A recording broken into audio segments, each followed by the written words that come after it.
Hello friends, welcome back to my channel Sahayata Junoon. तो दोस्तों, आज मैं आपसे बात करने वाली हूँ बहुत बड़े विवाद की जड़ यानी कि प्रॉपर्टी के बारे में। तो दोस्तों, आज हम बात करेंगे कि प्रॉपर्टी को कैसे खरीदें, किससे खरीदें, क्या उसका टाइटल क्लियर है या नहीं है, ये सब हम चेक कैसे करें। और कई बार क्या होता है कि जो बायर है और जो सेलर है उनके बीच में एक म्यूचुअल अंडरस्टैंडिंग हो जाती है कि स्टैम्प ड्यूटी से बचने के लिए हम लोग एक पावर ऑफ अटर्नी कर देते हैं। और कई बार लोग ऐसा भी करते हैं कि 100 रुपीज़ के स्टैम्प पेपर में ज़मीन खरीद लेते हैं। तो क्या ये चीज़ करना, ऐसा करना सही है या नहीं है, और हमें प्रॉपर्टी खरीदते वक्त किन किन बातों का ध्यान रखना है, वो भी मैं आज आपको बताने वाली हूँ। और हाँ दोस्तों, मुझे कई सारे मैसेजेस आए थे प्रॉपर्टी को लेके, और उसमें जो मुझे अहम सवाल लगा वो ये लगा कि किसी भी प्रॉपर्टी का टाइटल हम कैसे चेक करें। टाइटल का मतलब यहाँ होता है, अगर राम नाम के एक आदमी ने अगर प्रॉपर्टी खरीदी है, वो अगर आपको प्रॉपर्टी बेच रहा है, तो उसके पास ये प्रॉपर्टी कैसे आई, यानी कि राम के पास ये प्रॉपर्टी कैसे आई, क्या उसने म्यूटेशन कराया है या नहीं कराया है, और जो ज़मीन उसने खरीदी क्या वो फर्जीवाड़े से तो नहीं खरीदी है। तो ये सारी भी चीज़ें मैं आपको बताने वाली हूँ। So without further ado, let's start this video.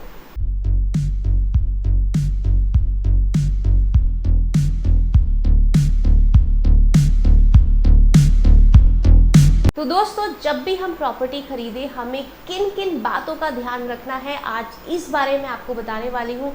सबसे पहले हमें क्या करना है, सबसे पहले हमें उसका जो प्रॉपर्टी है उसका टाइटल चेक कर लेना है। टाइटल कैसे चेक करेंगे दोस्तों? सबसे पहले हमें ये देखना है कि ये जो प्रॉपर्टी उस ए के पास जो आई है, जिनसे आप खरीद रहे हैं, उसके पास ये प्रॉपर्टी कैसे आई है। गिफ्ट डीड के द्वारा आई है, किसने उसे गिफ्ट करी है, या फिर विल द्वारा, वसीयत के द्वारा उसे मिली है, या फिर उसे ये प्रॉपर्टी सेल डीड के द्वारा मिली है। तो सबसे पहले हमें ये करना है कि हमें जिस बंदे से हम खरीद रहे हैं उससे हम डॉक्यूमेंट्स मांगे, सारे दस्तावेज मांगे, जो सेल डीड हुई है या गिफ्ट डीड हुई है, या अगर कन्वेंस डीड हुई है, कन्वेंस डीड में हमें ये चेक करना होता है कि उसने टैक्स भरा है या नहीं भरा है प्रॉपर। तो सबसे पहले आप जिससे खरीद रहे हैं, यानी कि जो सेलर है, जो आपको बेचने वाला है ये ज़मीन, उससे आप डॉक्यूमेंट्स मांगिए। और अगर वो आपको डॉक्यूमेंट नहीं प्रोवाइड करता है, आनाकानी करता है देने में, तो मेरी राय है ऐसी प्रॉपर्टी को बिल्कुल मत खरीदिएगा। और अगर वो आपको डॉक्यूमेंट प्रोवाइड करता है तो सबसे पहले आप तहसील में जाएं, इसका म्यूटेशन रिकॉर्ड देखें। म्यूटेशन का मतलब दाखिल खारिज होता है, यानी कि जिस बंदे की ये प्रॉपर्टी है, क्या उस बंदे ने इस प्रॉपर्टी को अपने नाम करवाया है या नहीं करवाया है। तो सबसे पहले आप तहसील में जाएं और ये चेक करवाएं, रजिस्ट्री जो भी आपको रजिस्टर्ड डीड देता है उसे चेक करवाएं, वहाँ पे देकर कि क्या उसने म्यूटेशन कराया है या नहीं कराया है। और अगर म्यूटेशन का रिकॉर्ड वही आपको सेलर प्रोवाइड कर देता है, तब भी उस म्यूटेशन को आप तहसील में जाकर वेरीफाई ज़रूर करें। और अगर आपको लगता है कि दाखिल खारिज बंदे के नाम हुआ ही नहीं है, जिस बंदे से आप प्रॉपर्टी खरीद रहे हैं, तो आप ये ज़रूर सुनिश्चित कर ले तहसील में कि ये प्रॉपर्टी करंटली किसके नाम पे चल रही है। और साथ ही साथ ये ज़रूर कीजिए कि रजिस्ट्रार ऑफिस जाकर 12 साल का या 15 साल का रिकॉर्ड उस प्रॉपर्टी को लेकर ज़रूर चेक करें। उससे क्या होगा, एक चेन क्लियर हो जाएगी आपको कि ये जो प्रॉपर्टी है किस किस माध्यम से उस बंदे के पास आई है, क्या कोई फर्जीवाड़ा तो नहीं हुआ है इस प्रॉपर्टी पे। और हाँ दोस्तों, एक बहुत ज़रूरी बात जो मैं आपको बताना भूल गई कि आजकल का क्या चलन चल रहा है। आजकल ये चल रहा है कि जो प्रॉपर्टी खरीद रहे हैं वो पावर ऑफ अटर्नी के द्वारा आजकल खरीदी जा रही है। उससे होता क्या है, लोगों को स्टैम्प ड्यूटी बिल्कुल नहीं भरनी पड़ती है।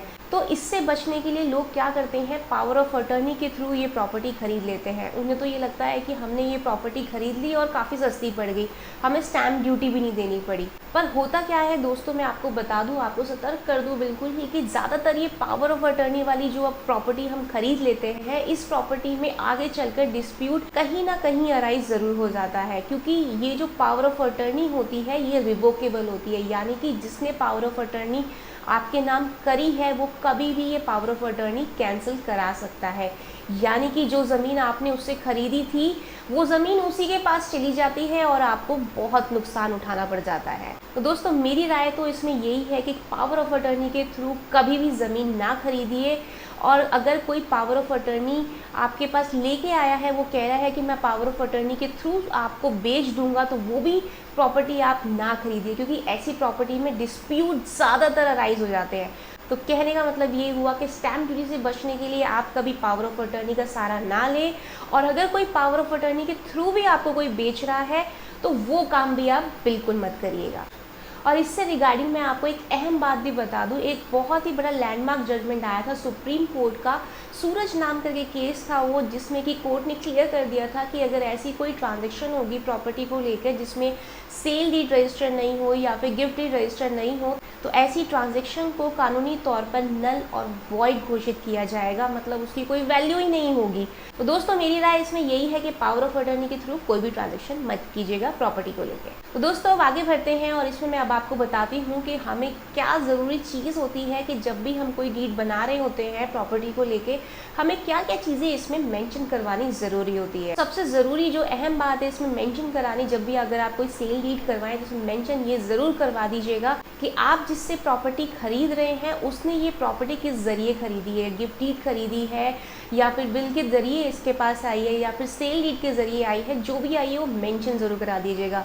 और ये भी ज़रूर मेंशन करवाइएगा कि उससे पहले ये डीड किसने किससे खरीदी है। तो 2-3 जो चेन है प्रॉपर्टी की वो ज़रूर आ जानी चाहिए कि किस किस माध्यम के थ्रू ये जो ट्रांजैक्शन है प्रॉपर्टी की हुई है, कैसे कैसे किस इन लोगों के पास ये प्रॉपर्टी आई है। और जो दूसरी अहम बात है कि जो इसकी प्रॉपर्टी की दिशाएं हैं वो ज़रूर इसमें सही सही मेंशन कराइएगा, जैसे कि नॉर्थ ईस्ट वेस्ट साउथ, ये सारी जो दिशाएं होती हैं आपकी जो प्रॉपर्टी लोकेट हो रही है, नॉर्थ में किसकी प्रॉपर्टी है आपकी प्रॉपर्टी से जुड़ती हुई, साउथ में किसकी है, ईस्ट में किसकी है, वेस्ट में किसकी है, ये सारी बातें बिल्कुल सही सही मेंशन करवाएं। और जब भी आप डीड रजिस्टर्ड कराते हैं उसमें जो फोटोग्राफ लगाते हैं जिस ज़मीन की, वो ज़मीन बिल्कुल सही होनी चाहिए। आप चेक कर ले, सुनिश्चित कर ले कि जो आप ज़मीन की फ़ोटोग्राफ लगा रहे हैं वो बिल्कुल सही होनी चाहिए। अब मैं आपको ये भी बताने वाली हूँ कि अगर कोई ज़मीन बंधक हो या किसी ने ज़मीन पर प्रॉपर्टी किसी ने भी प्रॉपर्टी पे लोन लिया है बैंक द्वारा, तो उस चीज़ को हम वेरीफाई कैसे करें।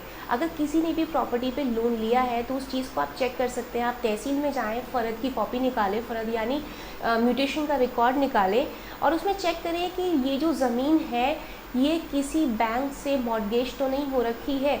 जब भी किसी भी बैंक से मॉर्गेज होती है तो म्यूटेशन में ज़रूर लिखा होता है उस फ़र्द में, उसे फ़र्द बोलते हैं, जो म्यूटेशन का रिकॉर्ड होता है उस फ़र्द में मेंशन होता है साइड में और उसमें नाम भी मेंशन होता है कि किस बंदे ने इस ज़मीन पे लोन लिया है और कितने का लोन लिया है, ये सारा मेंशन होता है।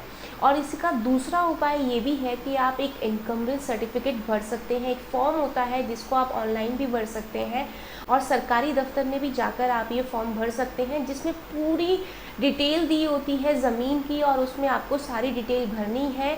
और इस चीज़ का जवाब जो है 15 दिन के अंदर आपको मिल जाता है कि क्या उस बंदे ने इस ज़मीन पे लोन ले रखा है या नहीं, क्या इस ज़मीन पे लोन है या नहीं। तो ये जो इनकम्बरेंस सर्टिफिकेट है एक तरीके का एक सॉलिड प्रूफ होता है जिसमें आप कोर्ट को दिखा सकते हैं कि भाई मैंने जब ये प्रॉपर्टी ली तो मैंने सारी चीज़ें वेरीफाई करी, मैंने अपनी तरफ से जितनी कोशिश थी, जो जो मैं कर सकता था, जो जो लीगल स्टेप्स थे वो मैंने सारे अपनाए हैं। तो दोस्तों हम आगे बढ़ते हैं और हम बात करते हैं एग्रीकल्चर और नॉन एग्रीकल्चर लैंड के बारे में। तो आम तौर पे होता क्या है, जब भी हम प्रॉपर्टी खरीदते हैं तो हम ये देखना भूल ही जाते हैं कि ये जो प्रॉपर्टी है ये एग्रीकल्चर है या नॉन एग्रीकल्चर है। तो हो क्या जाता है कि अगर हमने एग्रीकल्चर लैंड खरीद ली है पर अगर हमने उस पर रेस्टोरेंट वगैरह कुछ बना दिया है तो हमें कुछ समय बाद नोटिस आ जाता है कि भाई आपने एग्रीकल्चर लैंड यानी जो कृषि भूमि है उस पर आप कैसे कंस्ट्रक्ट कर सकते हैं एक रेस्टोरेंट। तो यहाँ हम फंस जाते हैं। तो जब भी आप ज़मीन खरीदें तो ये ज़रूर सुनिश्चित कर लें कि ये जो ज़मीन है ये एग्रीकल्चर है या नॉन एग्रीकल्चर है। तो दोस्तों ये वीडियो बनाने का मेरा मेन उद्देश्य यही था कि आप लोगों को मैं सुनिश्चित कर सकूँ कि जब भी आप प्रॉपर्टी खरीदें तो बिल्कुल जल्दी का काम मत करिएगा, क्योंकि जल्दी का काम शैतान का होता है और आपको बहुत बड़ा नुकसान उठाना पड़ता है। तो अब मैं मिलती हूँ अपनी अगली वीडियो में, तब तक के लिए बाय बाय।